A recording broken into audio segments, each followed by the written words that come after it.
Okay, well, we're ready to start. Yeah. Our first speaker for today comes all the way from Europe just to be here with us today. He is a rising superstar, a mentor, and a growing legend in his country. Ladies and gentlemen, please welcome from the UK, Felix.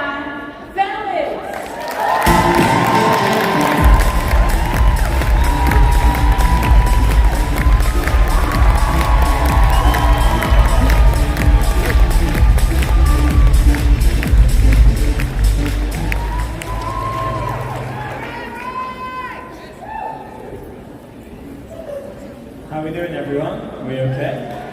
Yeah. Being from the UK, yes, I might sound a bit different. I have what you guys call an accent. I was just outside before. I was getting some water before coming on. I was like, I'm going to get thirsty. And a girl, I can't see, so I don't know where she is. But she said, "Oh my God, I love your accent." So I was like, "Thank you. I brought it with me from the UK." You can't do anything about it. You're just born with it, you keep it, and that's that. So, first of all, I'd like to thank you all for spending the next half an hour with me here. I'm going to go through a bit of my story for the first 20 minutes, give you 3 principles that I believe, if you use them, you're going to help it be successful. And at the end, I'm going to take some questions. So as I'm speaking, please think about some questions that you'd like to ask on the way through. And again, not being from here, I'd like to do something. I don't get the opportunity to do this very often. I'm going to shout in a few seconds, Enagic Vegas, make some noise. And I'd love everyone to just make a bit of noise. Is that okay? Yeah. Okay. I'm not going to miss the opportunity to get a bit of content. So are you ready? After 3, okay? 1, 2, 3. Vegas, make some noise!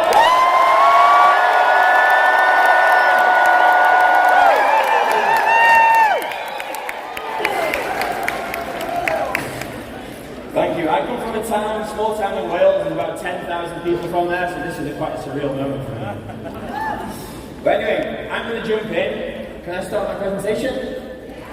Yeah? Alright. So, this is me in Dusseldorf in 2017. This was my first ever Enagic conference. Whose first conference is this? Yeah? Are you enjoying your first conference? So this was me. I think I was 24 years old, and I knew then I need to get a picture of myself here, because one day I might be up there. Right? And I think I'm going to tell you what rank I was a little bit later. Well, the presentation, I think they missed the first slide, but it's actually called The Right Way to Grow Your Enagic Business. So this was me in Dusseldorf, and do you know what I remember? There were some amazing speakers on stage. I literally couldn't think about when I was reflecting what the hell they said. I have no idea. On reflection, there was amazing speakers making all this cash, having all this impact around the world, and I had no idea what they said. But that day, I remember how I felt. So it's not actually about me speaking up here, hopefully you're going to get some value from what I have to share. It's actually about you and what you take from this experience and the feeling and the emotion you take with you to then go and impact out there. Because you're probably not going to remember what some British guy said on stage, okay? So that's the first thing. I don't remember what anyone said, but I remember that day. I was like, if these people can get on stage and speak and have this impact and get to these ranks in this company, and I was like, wow, how the hell did I do that? Right? I was like, surely I can do that too. And that's the feeling I got that day. Has anyone had that feeling since they've been here? Yeah? I know it, because I was there. Right? So, the next thing, I started in 2016. Would you like me to share with you how I got started? Yes. I spoke in Dusseldorf a couple of months ago and I had to fly through this presentation. I literally had 10 minutes Colton and I were talking about it earlier. It's like here it's nicer. It's a bit more chill. So I started in 2016, and as I said, I'm from a small town in Wales, 10,000 people, and I moved over to Southeast Asia. I graduated university. I studied outdoor education with the likes of like Mickey Mouse and Donald Duck. It's just like a spoofy degree, really.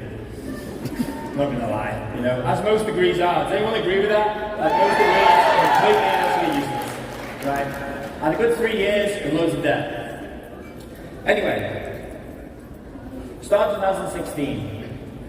I was living in Vietnam. Who's from Vietnam here, by the way? Hey, xin chào. So, I was starting to teach in Vietnam. I was teaching English, right? They just make that sound like the royal family. So I was over there. I'm not even qualified to do it, right? So I was teaching English. I was also modeling when I was living in Southeast Asia. I got signed to a company called Elite, and I was living a great life on the outside. It looked great, you know, to everyone from home. I was living in Southeast Asia, getting cool photos of myself, posting them online, but really I wasn't free. And I had a few $100s left in my bank account, and I decided, I know what I'm going to do. I'm going to go to this tiny little Vietnamese island. It's called Phu Quoc. If anyone, yeah, you know it? Yeah. And I was like, I'm going to sit in a hammock, I'm going to live in a hostel, it's going to cost me $5 a night, and I'm going to think about what I can do with my life. That was my intention. Because it was Chinese New Year, tech holiday, and I knew I had 2 weeks off. So, I missed my flight, first things first, a bit gutted. So then I had to get a bus, to get another bus, to get a boat, to get to this island. So I arrived at the bus station. It was about midnight, maybe half 12. As I said, at the time I was actually 23, so I was still a bit of a party goer, let's say. And I was like, right.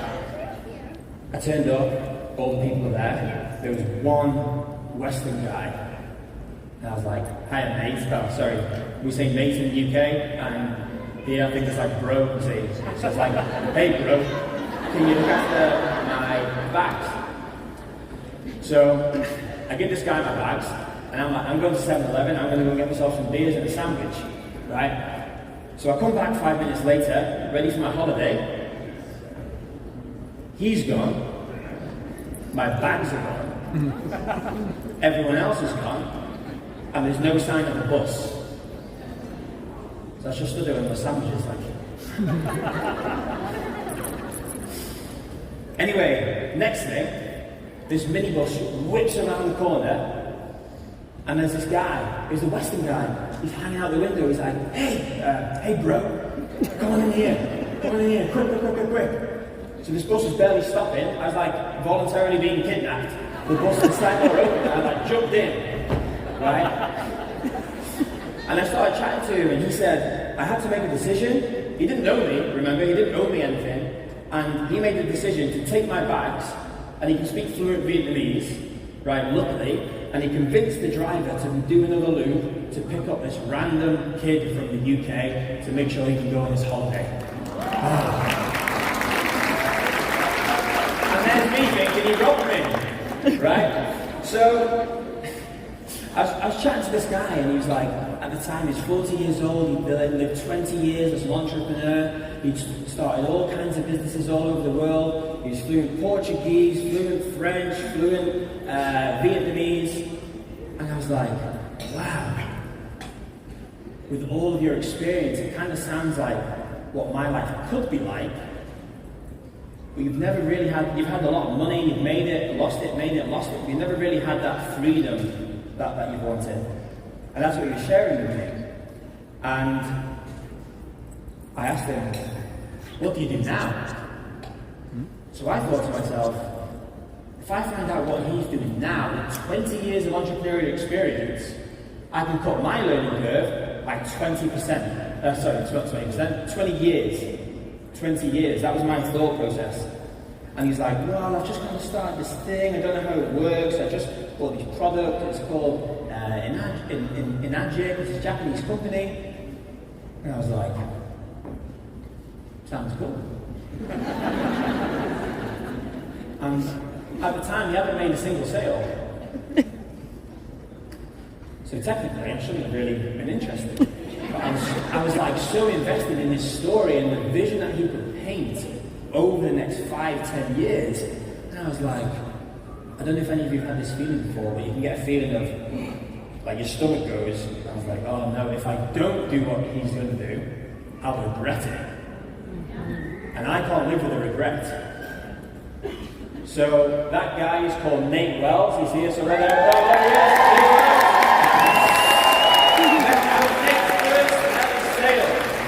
Next first at a sale, right? So I want you guys to really understand that it doesn't matter if you've not made any sales yet. It matters the story of why you're doing what you're doing and the vision you're casting for yourself and for your future teams. As a leader, you already are. Yeah? Or you're all completely crackers. I'm not sure. One or the other. So, starting in 2016, I really wanted to share that with you. Has the world changed since then? Yeah, it's changed a lot, right? Are there new and more methods to grow an Enagic business today? Yeah, you've got like offline, online, hybrid, like all these kinds of methods. Has the way I've run my business changed over time from when I was a 2A to now over here as a 6A2-3? You think it's changed? Yeah? The way I run my business has changed. So, as a lot of the speakers and Daniel mentioned yesterday, there isn't this like right way anyone can teach you, right?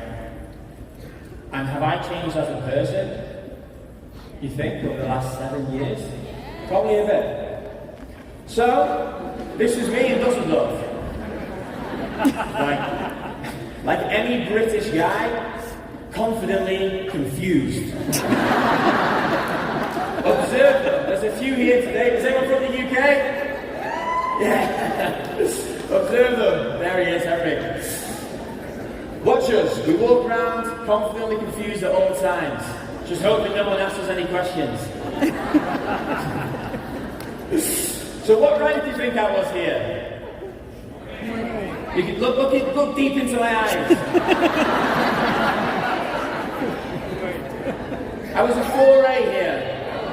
Kind of gained a little bit of traction. I came to Dusseldorf, and do you know what? Like many of you probably do have, I had a lot of questions. Who came here with questions? Yeah? Who's asked questions to people? Who then had more questions on top of the questions? Yeah? That's what I was like. But what I'm going to share with you now are 3 principles. Because there's so many questions that can be answered, but everything's changed, guys. So I believe there's business fundamentals and principles that can be taught, embodied, and if you run with them regardless of what rank you are when you started, you'll be successful. So I'm going to share those my 3 principles with you today. So, principle number 1. Who felt motivated here today? Hold on before you say anything. Yesterday, when you walked in through the door, you've met your sidelines, your uplines, the big 6A2-3, 4, 5, 6, and 7 leaders, thousands of people similar to you on very, very similar journeys. Who felt motivated when they came in here yesterday? Well, let me tell you something.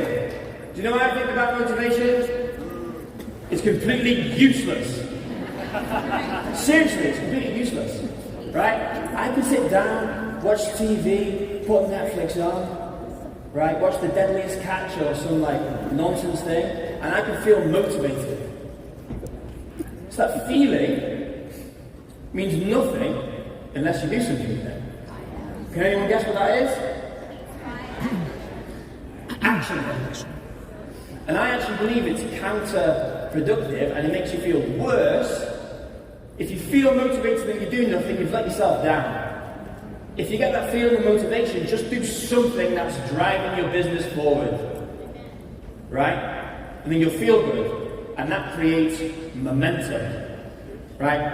And if you do that consistently over time, guys, as Daniel said again yesterday, it is not rocket science. We just have to get over and past ourselves, right? Everything else is in place. So here's a great diagram I found on Instagram a few months ago that I wanted to use for ages, and now I get to. And it basically pretty much explains what I wanted to explain to you. So, if you're doing stuff based on motivation, I don't believe you can get very far. But if you're doing it consistently over time, regardless of how you feel, that's going to build an internal momentum that's going to get you the result you want.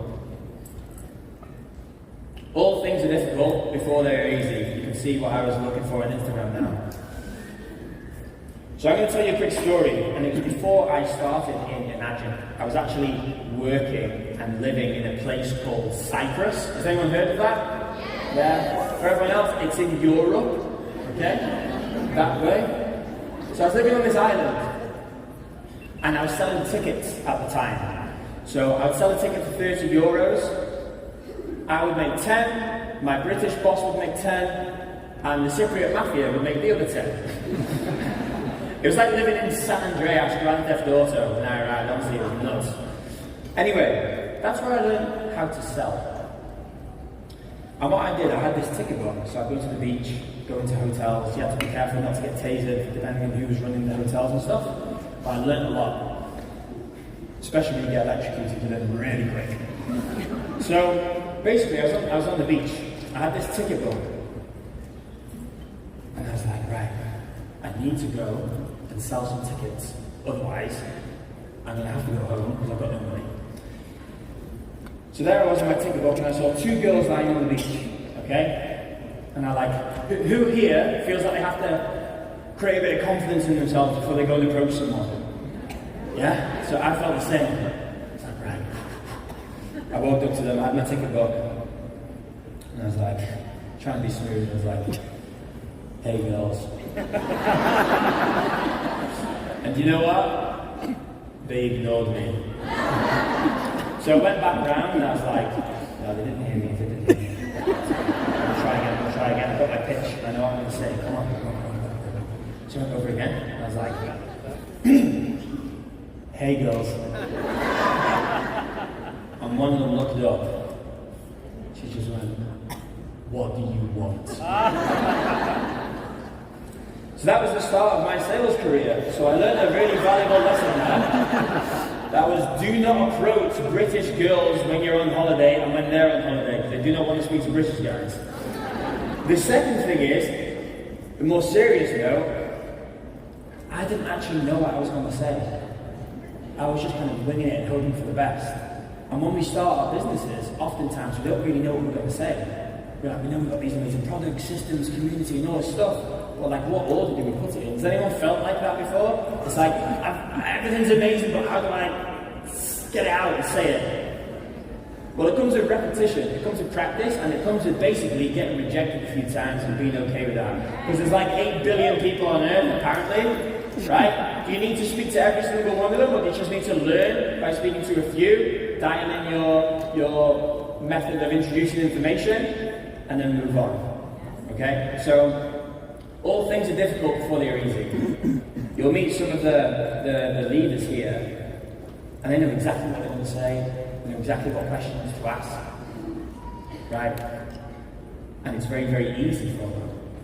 But understand that you have to go through that bit at the start when you feel a bit like, ugh. You don't know quite what you're going to say, you have to power through that, and eventually it's really, really easy for you. Okay? But that's the prerequisite for everything you want. Who feels like they've had a bad day before? Yeah? We all do, guys. Doesn't matter where you are in your journey, we have bad days. But I want you to zoom out. We do this thing called the spotlight effect. When something doesn't go right, we think, everything's awful, and we just link it to all these other things that we think are bad, right? But just observe the feeling within yourself. It's not real, it's just a feeling, and zoom out. And be like, oh, this is just one day of my entire Enagic career. Like, am I going to get hung up on this stuff? And something I used to ask myself was, what would the 682-3 version of Ryan do in this situation?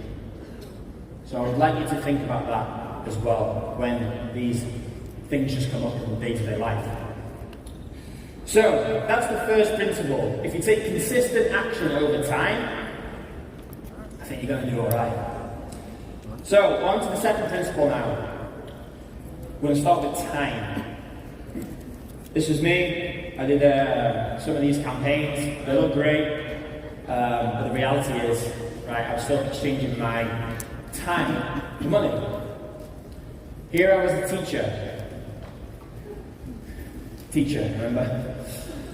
And what I would do as a teacher was I would spend my time for my income again, but I would educate myself during that time. So I could actually start educating myself as an entrepreneur, learning. I think that was like 80-20 sales and marketing, the book there.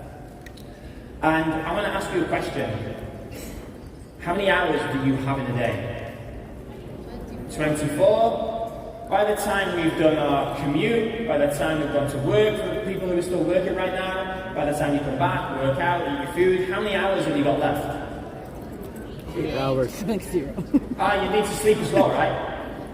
So you've probably got a couple of hours to do whatever you need to do in your business. So that's the position I was in. I was teaching, I was modeling, and then also I started my online Enagic business. Here's me and Nate. Looks like we're in the jail cell. Doing our first ever live stream in basically like a tiny little box apartment in Saigon, Vietnam. So for everyone that thinks you need all this flashy stuff to get started, you really don't. You just need to speak authentically and from the heart. And guys, honestly, we live in a time where people are craving authenticity. So regardless of where you're at in your journey, if you are being an authentic person, speaking from the heart in this day and age, that is going to draw people to you. You're going to be like a magnet for people, because that's really what people want. So,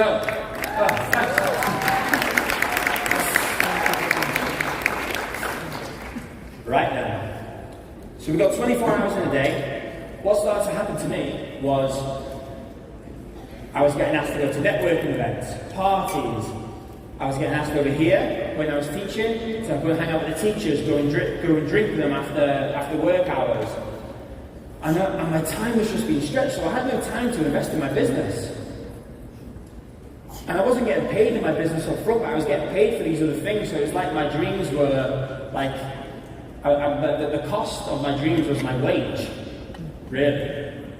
And it's not just how long it takes for you to work if you're working an 8-hour job, it's what you're doing outside of that as well, with people, like where you're also hanging out. So I stopped going to these parties, stopped going to these networking events, stopped hanging out with the teachers, and I started carving back my time. And people weren't happy about it. People weren't happy about it at all. It triggered people, because I was like, right, just give me 5 years. I'm doing this magic thing, just give me 5 years. Right? And if you don't honor your commitment and your time, somebody else will always want to take your time. Be it family, be it friends, be it frickin' anyone. I'm not sure if I'm allowed to swear, so I'm really toning it down. People will always take your time if you don't take your own time, if you don't honor your own time. And as well, for a few years, I would, prioritize and honor your commitment. You can go and do other things afterwards, right? Everyone likes to celebrate everything these days. The Super Bowl's on, the FA Cup's on, the Champions League's on. What do you guys do also? We like bounce balls around, shoot in the hoop, and whack the baseball thing. Like, all of these things are going on all the time, every year, and everyone tries to get you to watch it and suck your attention. Right? Everyone's got like a gender reveal, everyone's got, what else do they do? What else do they do before having a baby now? Gender reveal, baby shower, then they actually have the baby, and you have to go round and see it, and blah, blah, blah. Everyone gets married, statistically everyone gets married again, so like pick which one you want to go to, you know? And if it's during the time and you're really building your business, you know, you've got to make a decision. So I'm kind of joking-ish. But I was very, very, very careful once I realized the importance of where I was spending my time, who I was spending my time with, and why. And I just started surrounding myself with people who had what I want, like Nate, like Jan, June, Balaj, people like that in this audience, be it online or offline. I just immersed myself. So, that's the second principle. The third one, this is going to be a funny story, is a Thailand trip. In the end of 2016, I believe, or 17, I can't remember. But John, Julian, you guys here? I think Julian's here. Yeah, somewhere. So, I had lived in Southeast Asia for about a year at this point. And I was doing okay in my business. And I hadn't seen my family in a year. So I flew back to the UK for Christmas. I told my friends and family, hey, I'm going to be back for 1 month. So we had all things planned and things to do, went out for dinners and blah, blah, blah. So I got back. It was Christmas Day. The next day, I was actually speaking to Julian for the first time because I had my big upline. I was like, oh my God, this guy, I didn't even know who I was. Probably saw me putting in some sales, reached out. And he's like, hey bro, we're in Thailand, you wanna come? And I was like, I can't miss that opportunity. I've told my family I'm gonna be here for a month. So the next day, my mum walks into the kitchen and I'm on Skyscanner on my phone. I'm like, she's like, what are you doing, mate? And I was like, I'm going to Thailand. She's like, oh, like at the end of January? I was like, no, tomorrow. And she's like, why? So I had to explain to my mum, yeah, there's this guy from the internet who I've never met before who sent me a message, told me he was in Thailand, and I'm going tomorrow. People just don't get it, do they? You know? So I went, got to meet Jack and Julian. Here's me, Jack, Julian, and Nate on a boat. And these guys were staying in this villa. It was incredible. They were eating out in amazing restaurants while I was being eaten by mosquitoes, living in a hostel, paying $5 a night, sharing my room with another 13 people. Right? But I was willing to do whatever it took to get around the people who had what I wanted. And that's what you guys have here today. Right?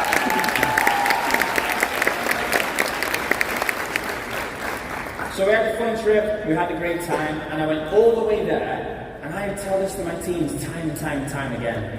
And there's, again, I don't remember anything that anyone said over a few days, except for one sentence. And that sentence was said by Julian here, and I was like, Julian, what's like the one thing? What's the one thing? And he's like, just run ads and stick around. And I took that and I was like, well, if that's what he said and he has all this success, I'm just going to run ads, aka if you're doing it offline, like speak to people and stick around. Right? Is that rocket science, guys? No. Right? So applying what you've taught is the best way of saying thank you. Everyone says thank you for this, thank you for that, thank you for the other, but I believe the best thing you can actually do, right, is action what you've been taught by a leader or your upline. You then build a relationship, you build trust, and that is the best way of saying thank you. So drown out the noise of action. Like, there's so much noise today, be it online, offline, everyone's grabbing our attention from the second we wake up to the second we fall asleep. So you get to decide where you actually put your attention.